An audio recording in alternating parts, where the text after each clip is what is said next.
Testing 1 2 3. Good morning, everybody. Good morning, Danny and Hidden KB. I hope you're doing incredibly well.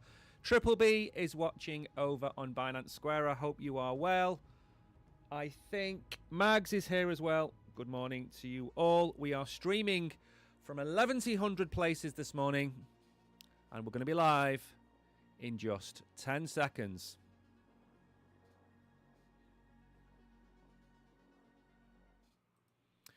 Good morning, everybody. 11 a.m. Central European Time. 30th of January was what I was about to say. 30th of January. It's the end of January already. We have survived to the end of January, but it doesn't look like Bitcoin has. And we're going to be going through a lot of that today. We're going to be talking about the new Fed chairman. That's going to be announced pretty soon. We're going to have a look at the bloodbath that is Bitcoin. We're going to have a look at the chart. I'm going to re-emphasize the price target that I think we're going to go to. I've also made a video this morning which has just finished whatever it does on YouTube formatting. That is going to go live straight after this stream.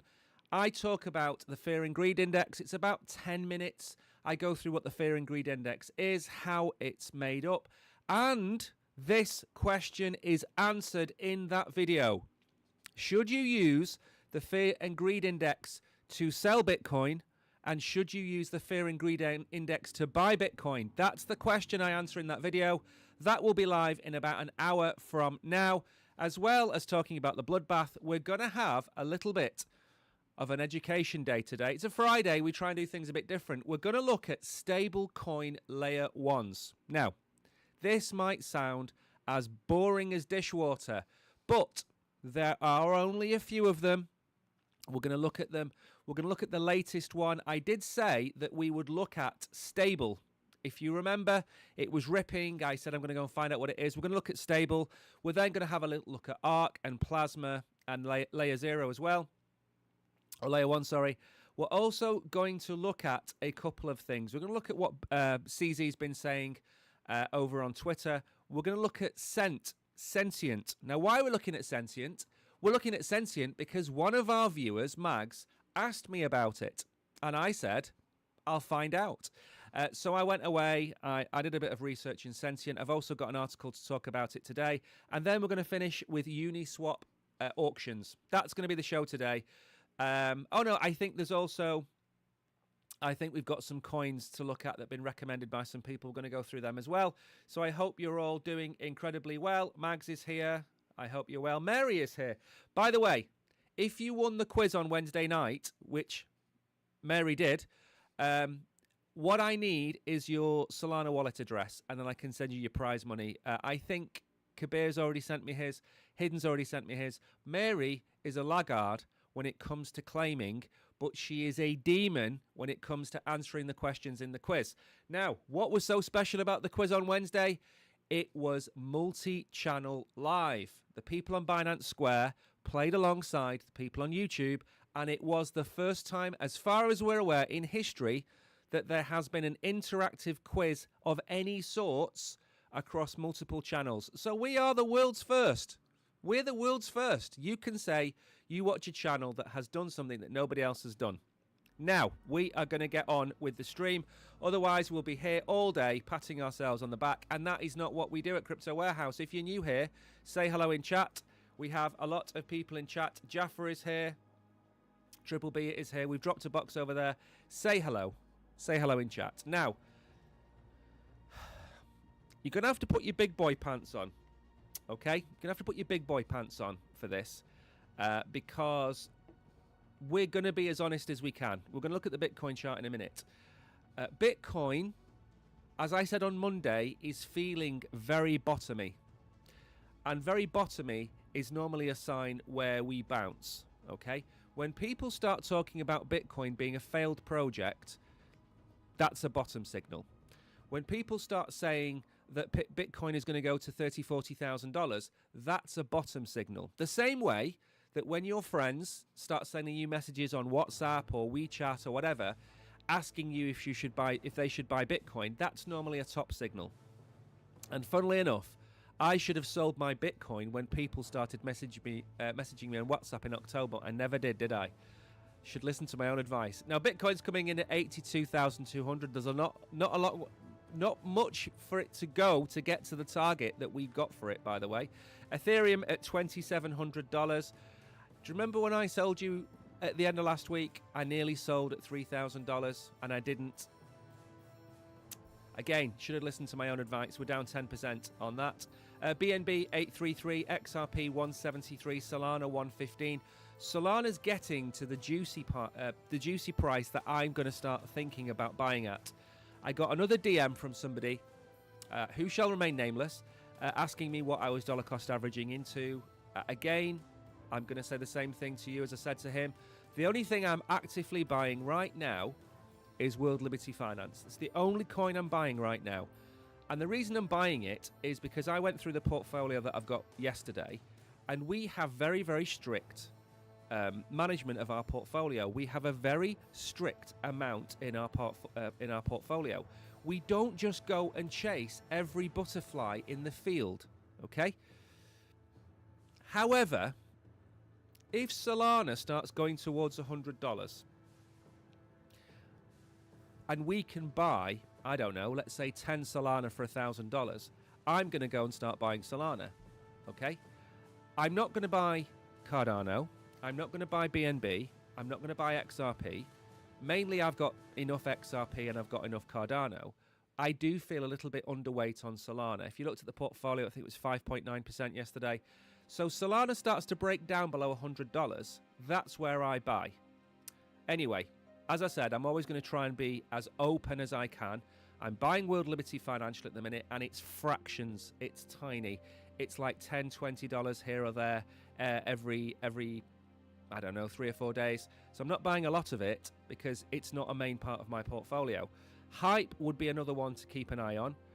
But, like I said yesterday, it's going to have to swim against the tide if it's going to keep going up. If Bitcoin comes to $80,000 and Hype gets down towards $20, $22, that is also a very strong buy signal for that token.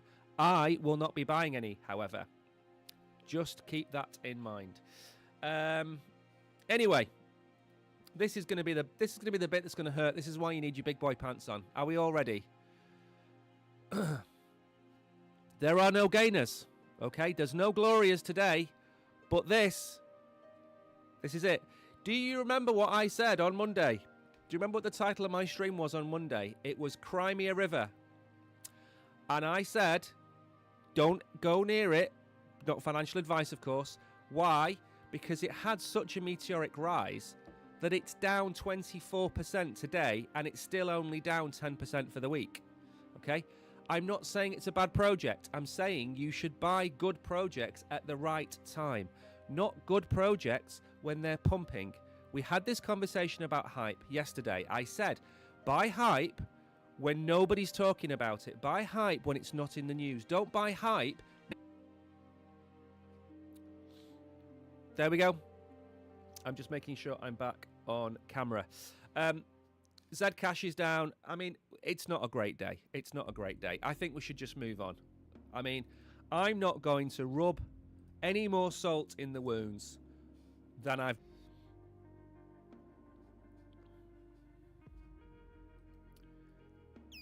Except, it wouldn't be fair to not have a quick look at the liquidations. And again, liquidations, sometimes we get a couple of $100 million. Meh. We're nearly at $2 billion worth of liquidations in the last 24 hours. It's a considerable move, this. Now, what does liquidations do? It removes all the leverage from the market. It's healthy. It's a good thing. You don't want markets over-leveraged. You don't want markets to overheat. What does this say to me now? It says to me that pretty much 1.7 of $1.8 billion worth of liquidations has been on the longs. So guess what's going to come next? What do you think is going to come next? The shorts are going to get liquidated. That's what I believe. You're going to have everybody and their aunt telling you we're going to $50,000. You're going to short Bitcoin. Bitcoin is going to go a little bit lower, and then there's going to be a short squeeze to the upside. And you are going to get wrecked for the 76,000th time in the time you've been in crypto. Don't leverage in highly volatile markets. You're going to get wrecked. The only people who win are the lucky ones. And you might as well go and bet on a horse. Right then. Also, I'm trying to keep an eye on chat. I'm not going to go through where we are right now, but we are streaming on 4 different channels, and I need to see if the stream holds up.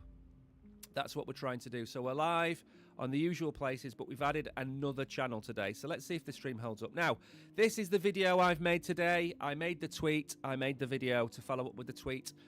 Fear and greed index is at 16. You buy Bitcoin when there is blood in the streets. Anything below 20 to 25 is normally a buy signal for Bitcoin. Anything above, I normally say 70 to 80. Anything above 70 to 80 is normally a sell signal on Bitcoin. But I've made the video because I wanted to go through this in more depth. And in the video, I go through why one of them is true and one of them isn't true. But we're at 16. We're going to go lower. We might get down towards 12 or 13 on the fear and greed index if we don't recover in the next few hours, and then we need to see where we're going. As I say in the video, just because we're at 16 doesn't mean we can't go to 12 or 9, but it means we're approaching the end of this pain. Another example that we are in a bear market, crypto trading volume has dropped sharply. January spot turnover on sexes is at 1.1 trillion, potentially marking the lowest level since July 2025. And if you remember, in the summer, we have the summer lull. I made the video about it last year. It was called Summer Lulling. June, July, August, low trading volume. Not really a lot happens. And we kind of saw that last year. We don't really want to start 2026 with such low levels of volume. But it appears we are. Now, one other thing, which I don't think I've seen anybody mention. So this is... back. Okay. Right. So, as I was saying, I don't know when I got cut off. I also updated the streaming software this morning. So, pretty much everything that could have gone wrong this week so far has. Bitcoin's fallen out of the top 10 assets by market cap. It's down at 11th. I'm not expecting it to be there for much longer. It's only just fallen below Saudi Aramco. We will get back up there. Probably get back up towards 8th, I would say, within the next few weeks, but keep an eye on that one. Now, I don't know if you remember, again, yesterday, I was saying this. You can pick any 2 data points and compare them and make something sound good. Now, I was going to reply to Eric. I think I said on the stream I was going to reply to Eric. You can pick and choose certain date ranges for Bitcoin, comparing it to gold, to say that Bitcoin is kicking gold's butt. But if you go over the 5-year history, you will see silver, Bitcoin, gold. You will see that Bitcoin has underperformed silver and gold for the last 5 years. Eric, quite rightly, responded to this guy, and mine wasn't going to be as eloquent as what this guy's put, but he has said, the long and short of it is this. You can make Bitcoin look good against gold. You can make it look bad against gold. And when Bitcoin is coming down, the bears will say gold is so much better. You can clearly see it in the charts. And when we're going up, the bulls will pick a different set of time frames and say, look how much Bitcoin is better than gold. They frame it and they use different data points to prove their own theory. This is what governments do all the time, okay? They will fudge data, change data, pick data points, say this, say that. They'll say inflation is only 3%. 3% is still 3% more expensive than it was last year, but they try and frame it in such a way that it sounds fantastic. This is what the problem is with a lot of statistics, and it's kind of why you have to zoom out. People talk about zooming out all the time. You have to zoom out to kind of get the patterns. Don't just look at a single data point. Has Bitcoin outperformed gold over the last 12 months? No. Over the last 24, 36, 48 months? Maybe not. Maybe, depending on the date you pick. Has it outperformed gold if you go back over 10 years? Absolutely. So it all depends how long you've been in Bitcoin for, how long you've been in gold for. My advice right now is this. I personally would not go and buy gold. I bought gold in 2004. That's when I bought gold. And I bought gold for a period of about a year, and I haven't bought gold since. So 22 years ago, I bought gold. I don't even know how much my gold is now worth. I physically have gold bars, okay? They're not here. I have a safety deposit box in a bank, in the cellar, you know, safe kind of thing.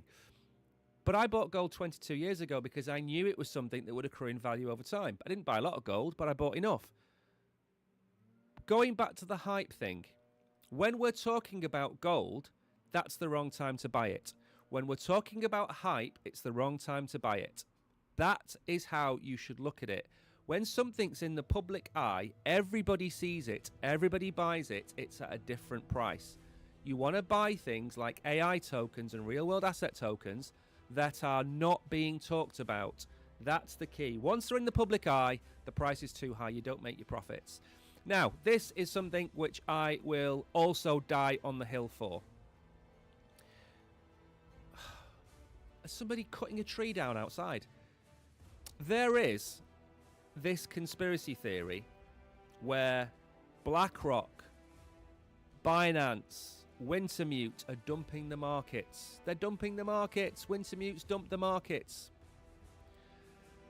Moving liquidity from an exchange to Wintermute or from BlackRock to somewhere I can't mention is not buying or selling the market.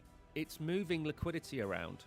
When you see movements from Binance to Wintermute, it doesn't mean Binance are dumping, okay? It's the movement of liquidity from Binance to Wintermute. Maybe I'll make a video about Wintermute. That would probably help, and then you can understand. Now, the thing is, everybody needs a baddie, okay? When you watch Batman, Batman would not be Batman without the Joker, okay? Star Wars wouldn't be Star Wars without Darth Vader. You need a baddie, okay? And at this moment in time, CZ is seen as the baddie. But let me point something out. He isn't the CEO of Binance. He hasn't been the CEO of Binance for some time. Richard Teng has come in and is now the CEO of Binance. You're trying to tell me that coins listed on Binance dump and that's Binance's fault. But nobody looks at the chart of before the coin gets listed on Binance and then it announces it gets listed on Binance and then it pumps and then it retraces. Now we could go, and I'm not going to start pointing fingers here, we could go and have a look at another exchange that listed YZY, which is the Yeezy coin, okay, Kanye West coin. I made a video in February or March last year saying this is going to dump the market, it's a trap, it's a scam, don't buy that token, okay? August of the same year, so 5 months after I made that video, it got listed on a very big exchange and it dumped 96%. Now, nobody makes hit pieces about that. I talk about it when I defend the fact that all exchanges are the same. You can't tar one and say it's their fault for dumping the price of your token, okay? I don't care about the price of your token. What I care about is fairness. Now, if there are other problems somewhere else, by all means, let there be other problems somewhere else. But listing a token on exchanges which I can't mention the name of or on Binance is going to cause the price of that token to go up. And then it gets listed and then the price of the token falls. You can't blame the exchange for that happening, okay? That is the market. Blame the people buying before the listing and then dumping on you as you buy it on Binance. They're the people to blame, not the exchange itself. The exchange itself is pretty much a dumb terminal, within reason. Now then, we're going to move on very quickly. There is potential... Oh, why do I get so many adverts on the mobile phone? There is potential for this to be a trap before February. Time will tell. Absolutely. Good morning to you, Simon. I hope you're doing well. Right then, this is just some breaking news. If you have any Jupiter staked, this went live about 45, 50 minutes ago. Don't keep asking me on Telegram. I'm telling you now, if you don't watch my live streams, That's on you. It's not on me. The ASR claim for the Jupiter rewards is live now. Now, they have added a sneaky little thing to this. You have to claim it through the Jupiter wallet. So if you've got a Jupiter wallet, you can claim it there. You can't claim it through Solflare. You can't claim it through Phantom. You have to use the Jupiter wallet. Now, I claimed mine about 15 minutes before I went live. I think it was about 10% of the tokens I've got, maybe 8% of the tokens I've got. So it's claimable right now. Go to Jupiter, go and claim your tokens. That is all we're going to say on that. Now, we're going to have to get a move on. We are taking forever. Right, this is probably I'd say it's the most important bit of macro we've got. I'm not to catch up. Okay, the head of the SEC, Gary Gensler, was appointed by Joe Biden. He lasted 4 years. He stepped down when Trump came in. So the 4-year cycle of the head of the SEC is tied into the 4-year cycle of the American government. What I can't figure out is, number one, why does the American president have any say in who the head of the Fed or the Fed chair should be, number one.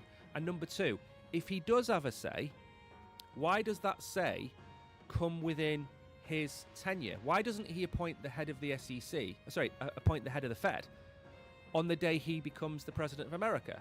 If they're supposed to be an independent body, why does Trump have any say whatsoever in it? Shouldn't they appoint their own person? Anyway, this is the bit of news. I'm not going to go through the article because I really don't care, but what I will show you is this chart, which I brought up. This is basically the odds on who's going to get the job.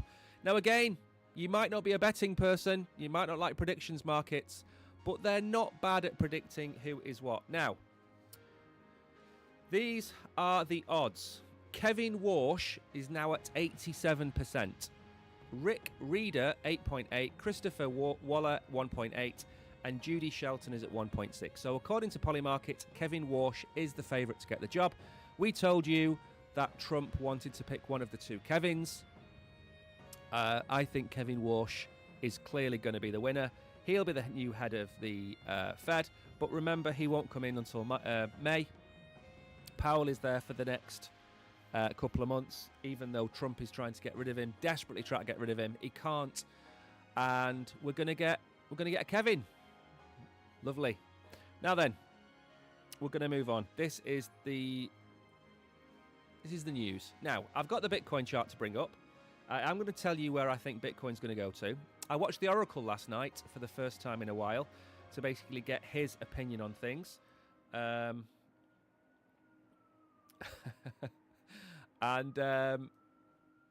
Basically, I kind of think we've got the same line. Now, we have, in Ghostbusters, you've got the streams. Never cross the streams, okay?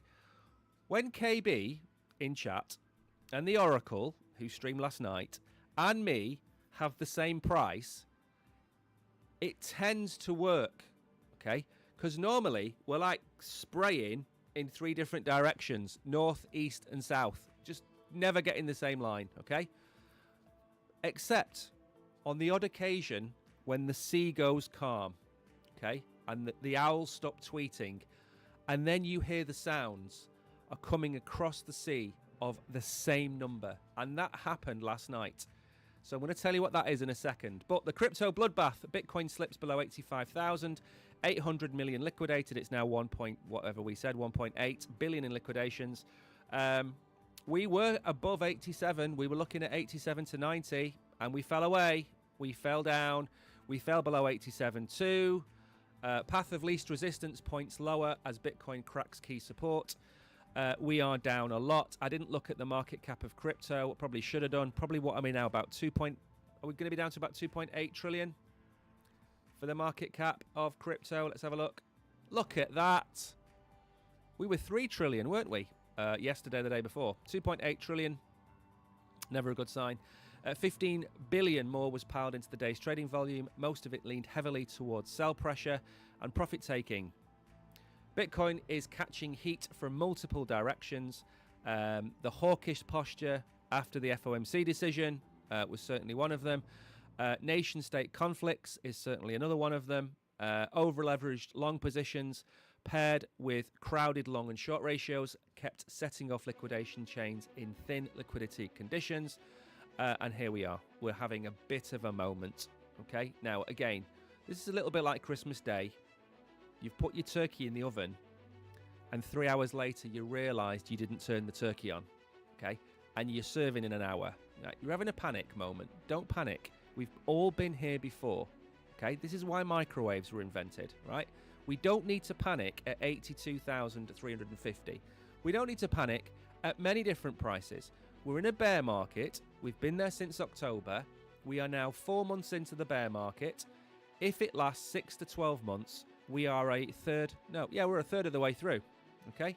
Now, I'm going to give you my prices, which I've drawn onto my chart using crayons, forged from the tears of my hopes and dreams. Now, I did hopefully take off, I've still left it on, okay. So we have the Fear and Greed Index down here. That's what I put on for my video that I made today. Right. These are my two next lines in the sand. We have 74, let's call it $74,000. That is the line in the sand. Now, if we want to look at other levels of hopium, this was where we capitulated to in November. We have come all the way down to exactly the same level. Now, if we look at a similar type of event, where are we going? There we go. What did we do when we hit this wick? We came straight back up, and within, let's see, what have we got? 24th. A week we were back at 90 odd thousand. Are we going to do that now? No, I don't think we are. But I do think that we're going to bounce. I said on Monday, this feels very bottomy, and then we proceeded to absolutely tank to the downside. I still think we're bottomy. I think we are going to either come back down towards $80,000 and then retrace, or we come down to $80,000 and spend the entire weekend fighting above $80,000. Now, it's not exactly $80,000. I think it's like 80,600 or something like that. That is where I think the bottom is. And, you know, what are we there? We are, what, 2% from there? Something like that. About 2% further down. We've already done that. I don't see why we can't do it again. Or, because we've already wicked, do we close higher and then move back up towards 84, 86, 88,000 over the weekend? Maybe the weekends we do better than in the weeks. We covered that in the week. So again, don't panic. That is what I would say to you. Don't panic. I don't think we're going to go to 40, 50,000. Similarly, I don't think we're going to go back over 100,000. And if we want to be really, really, really, really kind of, not pedantic, that's not the right word. If we want to kind of like look at the range that we've been in, we haven't really broken much above. Let's move it up a little bit more. We haven't really broken more above 97,000. We haven't broken below 80,000 since when? Since November. Okay? December, January. 2 months we've been here. Okay? This is the range that we are in. Now, why does the Oracle use such absolutely horrific colours? Now, again, if we go back up here, we are not so back. If we come back down here, it is not so over. We are just in this middling range, okay? Middling range. And what's the middle of this range? A finger in the pie, about there, $90,000. That's where we are, okay? Until something major happens, like we start going towards $74,000, or we break back above 96, 98, $100,000. Until we do either of those two things, we are just here. And as KB says in chat, it's a trap. If it is a trap, we'll go to the upside, liquidate all of the shorts, and then come straight back down again. That is how we've been played. And look what we've done. We liquidated the longs. I need to change these colours, don't I? We liquidated the longs. We liquidated the shorts. We liquidated the longs. We liquidated the shorts. We liquidated the longs. Liquidated the shorts. They must sit there in their little hovels earning hundreds of millions of dollars a week, shorting and longing Bitcoin, and watching crypto Twitter and just having fits of laughter every single day. So don't panic at these prices. No need to panic. We're not going to go anywhere. This is probably the bottom. Said the same thing when we were at 74,000 on Liberation Day. Said the same thing at 80,000. I'm going to keep saying the same thing. We go down. We've gone to the same area we went to last time we had this type of capitulation. We've got to the same level on Fear and Greed Index that we got to last time on this level of capitulation. It's just a pattern repeating itself. Now, again, as I said in my video, it doesn't mean if we come back up, we're going to go to $126,000. It means we might only get to 90 and then dump again. We might get to 89.50 and dump again. Or we might go a little bit higher. It's a pattern of going up and down. And that's all we're in. That is all we're in right now. Now, best crypto coins to buy in 2026. Again, I don't necessarily believe everything that we see on these things because they tend to be lies. Now then,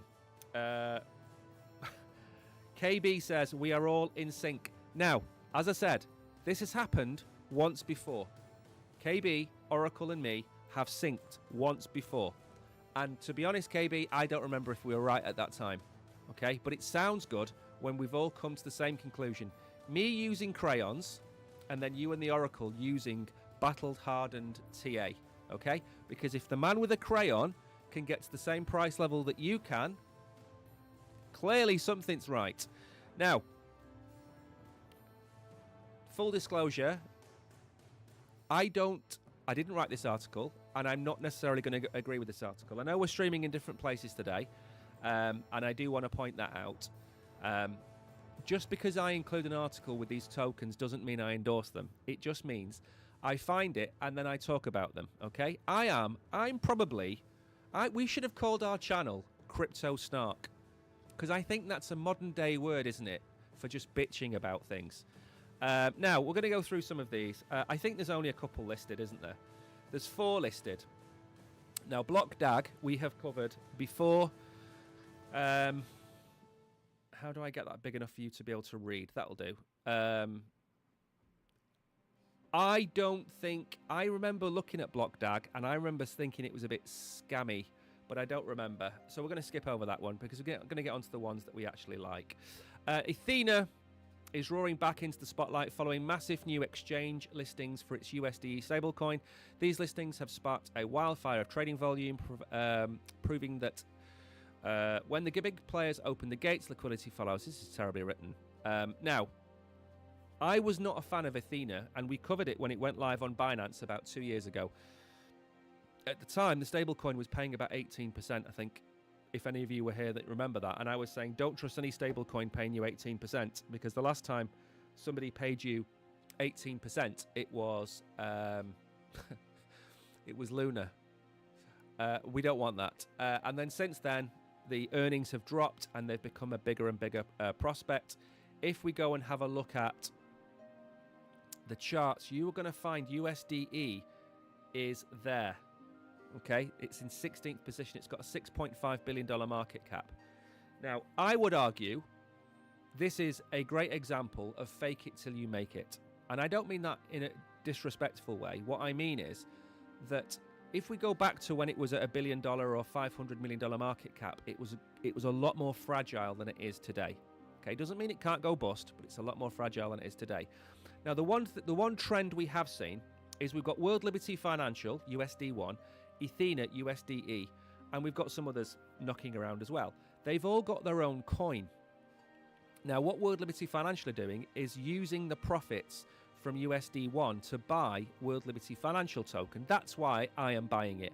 And when I say I don't have a lot of it, I have a few $100s of it, because I'm not really, at this stage, of the cycle looking to top up what I already had ready back in September and August last year. But I am buying a little bit of that. But Ethena isn't going to be a bad shout. If the stablecoin market grows to where people expect it to grow to, and that's what I'm going to cover in a minute, if it goes to where we expect it to go to, then Ethena and World Limited Finance and everything else is going to do incredibly well. So yes, I think that's not a bad shout. Ondo Finance, again, we talk about projects and we talk about the value of the token does not represent the value of the project. We've said that before. Now, I do believe Ondo has been massively overvalued in terms of its TVL over a very, very long period of time. But I was buying it at 60 cents. I was buying it at 80 cents because I think there's a great long-term value in it. It's at 30 cents. Now, something flipped. I don't know what the time was. I don't know what the date was. But basically, Ondo, the market cap is now 1.5 billion. Their TVL, as far as I'm aware, is about 3 billion.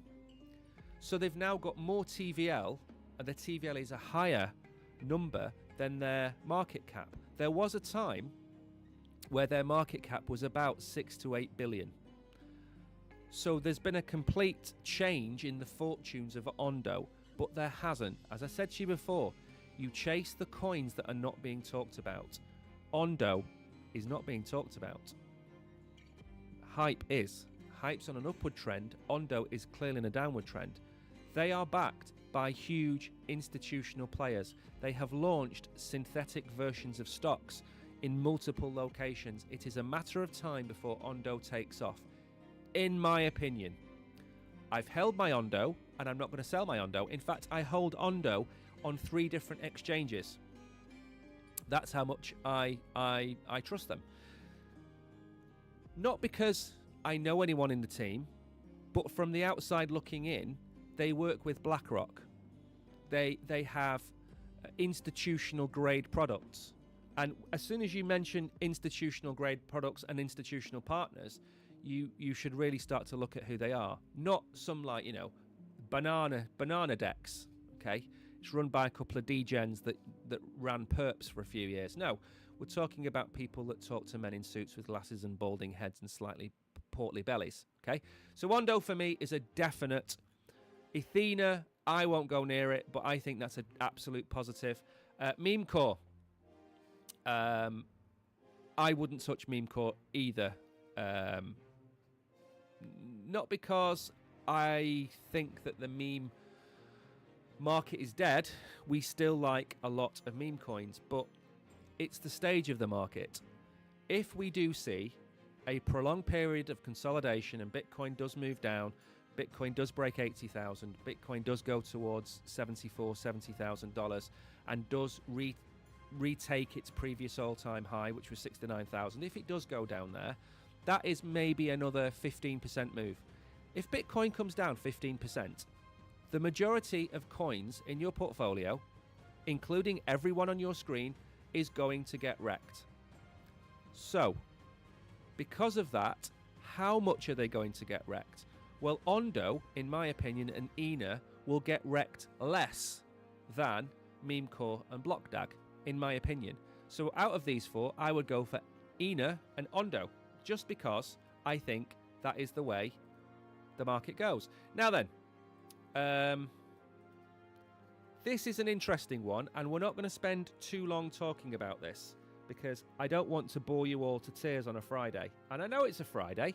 I know you like your Friday. Good morning, Solo Sky. I hope you're well. Oh yes, I think I tweeted this. So Monkey Muscle have got a sweep the floor competition going on.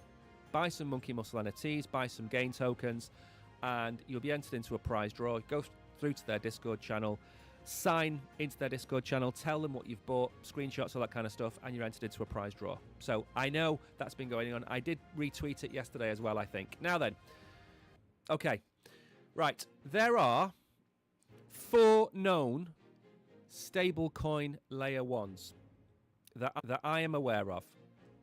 Plasma, massively bullish on Plasma. ARK, which is the Circle version. Plasma is more of the Tether version. Then you have layer 1, and then you have stable. And this is stable. The stablecoin payment rail for the world, USDT from static to scalable. There's a lot of stuff down here, global standard for payments. Now, I think I said a few days ago, there's a lot of blockchains that are just not going to exist anymore. 4 or 5 years' time, they'll all be gone, right? The one thing where I don't think that's applicable is in stablecoins. There are 4. One is USDT, one is USDC, but then you've got stable and you've got layer 1. And these are the ones which you might say, why does it need its own layer 1?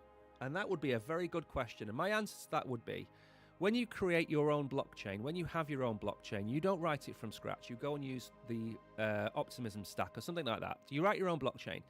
You can write your own rules. You can basically put controls in on the tokens on your own blockchain. So let's say somebody sends $100,000 to the wrong place. You run the blockchain, you can revert it. So don't think of this like a decentralized blockchain. Think of this as a blockchain-based payments solution, but an enterprise level. Institutions will use stuff like this. Now, we looked at Plasma an awful lot because Maple Finance have got some of their yield-bearing dollar assets over there. They're going to be on Circle as well. And you can do a lot more with a specific blockchain than you can with, say, using Ethereum or Solana or anything like that. So there is a need for it. Is there a need for 4? Yes. Okay, you can look around the world and you can say, okay, well, what have we got really? We've got hundreds of thousands of banks, so we need lots of banks, but this isn't really a bank. This is more of a thing that will plug into Swift. The one thing that people misunderstand about crypto is it is not here to replace. It is here to complement. And that's a massive, massive difference. These are not going to get rid of banks. These are not going to get rid of Swift. They're not going to get rid of IBAN numbers. They're not going to get rid of sort codes and account numbers. They are going to complement them. You cannot simply get rid of a 600-year-old industry because some degen with a picture of a penguin tells you so on crypto Twitter. It's not how it works. So, what these do is they act as a conduit where they can provide rails between a banking system in Bolivia and a banking system in Switzerland. And the money will flow in a secure, simple, and reversible way. So both parties can trust each other, both parties know it's going to get there, and it's going to replace some of the outdated tech which already exists. Yes, but it's not going to replace banks. So do we need stable, Plasma, Arc, Layer 1? Yes, we do. Are all 4 of them going to survive for the next 5 or 10 years? No, they won't. They won't, because one of them is going to be a massive winner, and a couple of them might survive, and one of them will die. Because if they don't get adoption, they are going to fail. Now, stable is the newest one. The ones I've been paying most interest to has been Plasma and Circle. Arc. Arc isn't out just yet, but Plasma is. Plasma's firing away, firing all cylinders. But the coins associated with these projects have absolutely tanked. Plasma, I don't even know what Plasma is at now. Is it about 15 cents or something? Plasma's tanked. I think Stable will tank. I think they'll all tank until they start showing their worth. Okay, now another reason they tank is, of course, the VCs. They paid into these projects. They've got the tokens back. They're dumping on you. Okay, they probably got these tokens for a cent or 2 each. If it's at 15 cents, they don't care. They'll dump. They've made a 7x. So that's something to bear in mind.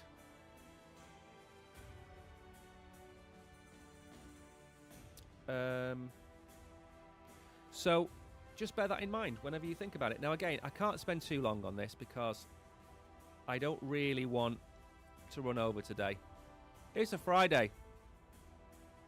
Enjoy the weekend. Although I am streaming tomorrow, we're going to be talking about Maple Finance. Now, very quickly again, Binance is to shift 1 billion in user protection fund into Bitcoin amid market rout. Bitcoin will convert the stablecoin holdings in its $1 billion to Bitcoin over the next 30 days with plans for regular audits. Binance will convert its stablecoin holdings. This is big pants DCAing back into Bitcoin at these prices. The exchange has pledged to replenish the fund to $1 billion if Bitcoin swings cause its value to fall below 800 million. Binance framed the change as part of its long-term industry building efforts. So what they're basically doing is Binance is buying the bottom. That's what it's doing. It thinks that somewhere between probably 70 and 80,000 is going to be the bottom. It's got 30 days. It's got $1 billion. So what's that? $30 million a day. It will be buying $33 million a day. I think that's right. $33 million a day they'll be buying of Bitcoin over the next 30 days. You could argue that it's keeping the price up. You could argue that they are doing the right thing. You could argue a lot of things. But it's positive for crypto and it's positive for Binance, even though Binance is getting pilloried right now. I think it's a good move. Right, then we've got two things to cover. We've got 12 minutes to go. I think we're going to do it. Now, this was the message that I received. Have I got the actual token price here?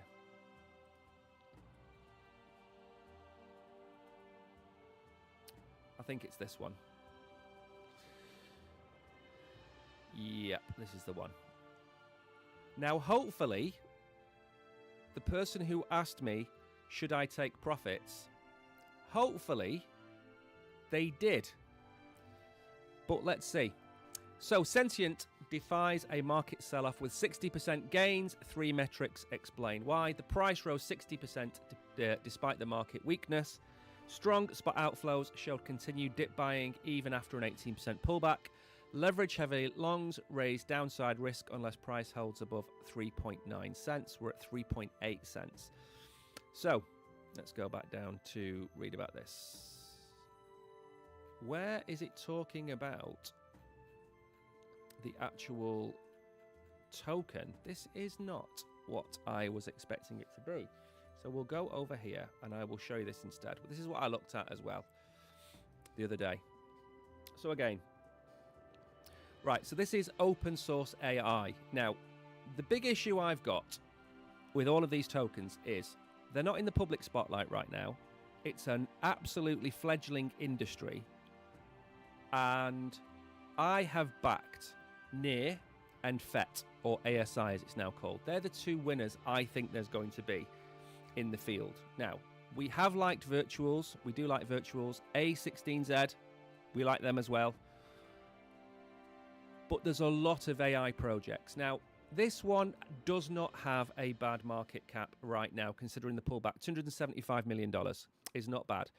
But as I have said, the issue that I have is you look at the total supply, 34.35 billion. Circulating supply, 7.23 billion. And the issue I've got is that it's got 20% of its tokens in circulation. So the first thing you need to do is go and look at that.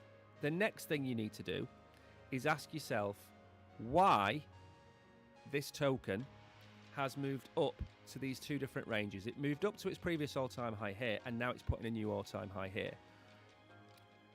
Would I be looking to take profits out of this token? Absolutely yes. Now, the reason is, with any token like this, this is more speculation than delivery. So we talk about, does this project make a profit? Does this project make revenue? They're the questions you need to ask. And if it's no, they have a roadmap of 3 to 4 years. Personally, at this stage in the market, I would take profits along the way. If you bought this token down here at 2 cents, 2.5 cents, and we go up towards 4 cents, 60% profit is not a bad return in this type of market. So that's what I would say about Sentient. I did have a look at this. It is decent, but there are a lot of amazing projects that we have found over the years, especially in real-world assets, which don't get the traction they need to become a success. You can have the best idea in the world. You could invent an iPhone 17 in 2500 BC. You could walk around with the best piece of technology that has ever existed in mankind. But if there is no cell reception, if there are no satellites, if there's no electricity, you've just got a piece of glass and plastic. That's all you've got. With AI and real-world assets and everything else, you can have the best platform, you can have the best tech, you can have the best contracts written, the most secure transactions, everything it might be. But if you can't get people to use it, it's not going to work. Now, taking profits does not mean selling out of a position either. If you bought into this at 2 cents, it goes to 4 cents. Let's say you make 100% on it. Sell half your bag. Sell half your bag. Is the project going to go from 273 million to 2.7 billion anytime soon? No. So it's not going to 10x. It's not going to turn into a 40-cent token because of where we are in the market.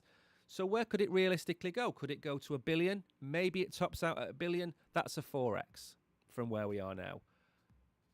It's hard to say, pick a token like this at this stage and buy into a token at this stage when it's already had what I think is the move. And if you got in at the beginning, absolutely fair play to you. Fair play. But it's like the hype thing all over again. Don't chase something that's already up 50 or 60%. Take your profits where you can. Sit on cash. If it runs a little bit higher, so be it. But it will come back down again, as all things do. Nothing goes up forever. Nothing goes down forever.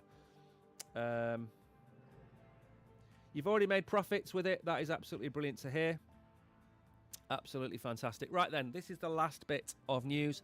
Then we're going to talk about what's coming up on Crypto Warehouse in the next week or so, because we have some quizzes to announce, which will, of course, will be live on Binance Square. We'll be live on other places as well. Now, Uniswap introduces on-chain auctions to redefine token launches. Now, we saw Anatoly Yavolenko talking about this last week or the week before on Solana, talking about a fairer way to launch tokens. I don't think his solution was the right way, by the way.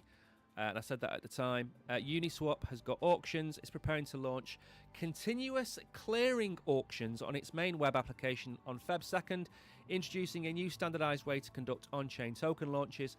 The rollout adds a dedicated auctions tab to the Uniswap Explore page where users will be able to discover, bid on, and claim tokens directly through the interface. The feature will be on Ethereum, Unichain, Arbitrum, and Base, signaling Uniswap's intent to make auctions a core primitive rather than a niche experiment. They are designed to address long-standing issues around early-stage liquidity and price manipulation. Instead of a single high-pressure token drop, supply is distributed gradually, block by block, over a defined auction period. In each block, tokens clear at a single unified price. This sounds like back in the day on UK TV, you had bid up TV and price drop TV. And what you would do is you'd buy a set of pans for 30 quid. But then the price would keep dropping. And then, I don't know, 1,000 people would buy those pans for £25. But you'd lock in at 30 and get it at 25. And then bid up TV, I think the price would keep going up to the point where they sold out. So the earlier you got in, the better. I don't know how it works. But anyway, sounds very similar. The block gets sold at the price. You bid on the price, you get the price, you pay whatever the block pays out. It sounds very, very simple. Now, the issue I have here, and we've not really seen it yet, by the way, is how easy this is going to be for people to use. How easy is it going to be for people to use? What's the problem with Pump.Fun? It pumps out 10,000 tokens a day. You don't know whether it's a good project or not. How are Uniswap going to introduce this where it's a controllable number of tokens? Because that's the issue. If you're going to do this and it's only one token a week, it won't work. But if you're going to do this and it's got 10,000 tokens a week, it's also not going to work. So they're going to have to find the right balance for this. But this is a better way, maybe, of allowing you to get hold of tokens. So the auction mechanism is not entirely theoretical. It was first tested publicly in November by Aztec Network. It raised $60 million from more than 17,000 bidders. According to Uniswap Labs, The test showed no signs of automated manipulation, providing a strong proof of concept for wider adoption. By integrating CCAs directly into its core interface, Uniswap is positioning auctions as a default pathway for future token launches. Now, again, I think this could work really, really well. And I am not going to sit here and say it's not going to work. I think it will actually work. But how many people are going to go over and use it? Now, how I think this would work brilliantly is if the likes of Binance added it to their platform. Binance now has a reputation of bringing DeFi into Binance. And other exchanges have as well. You know, we can talk about Base. We can talk about Jupiter. Jupiter announced the other day that the Jupe DEX is available in a different exchange, which we can't mention. But what's stopping Binance from bringing this auction system into Binance? Absolutely nothing. And I think that would be a nice medium. I have said forever and a day, you cannot tell people to use hot wallets and you can't tell people to use cold storage wallets because they are not technically competent enough to do it. And what Binance should be, and this sounds like a terrible thing because I always disagree with this, it should be all things to all men. And what I mean by that is it should be a bank, it should be a debit or a credit card, a debit card actually. It should be a bank, it should be a debit card, it should be a portal to Web3.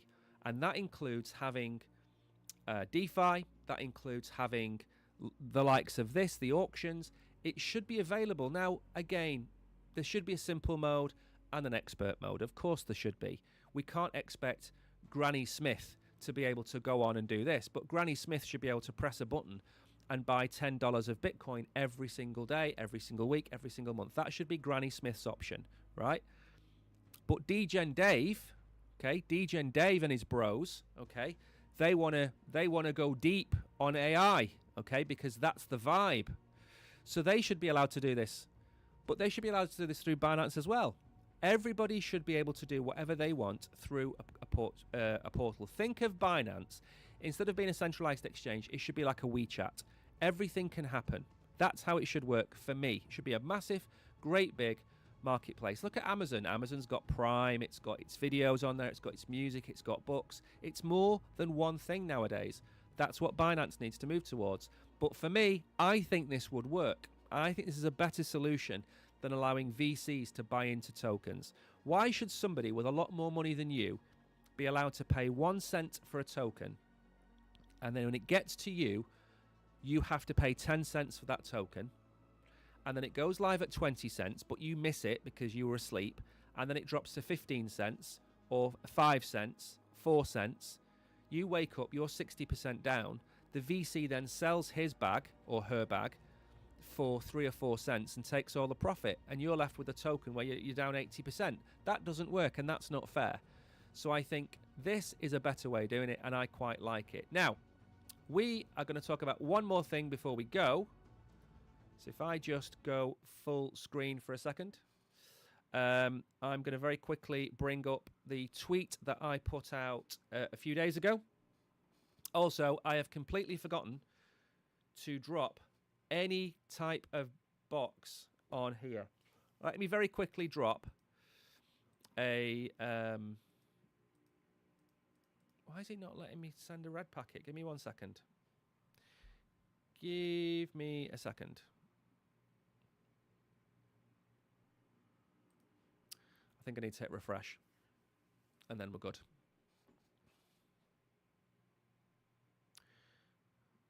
Give me a minute. And I'll be with you.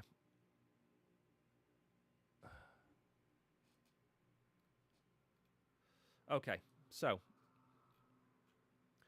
Oh, it's logged me out. That's why I can't do it.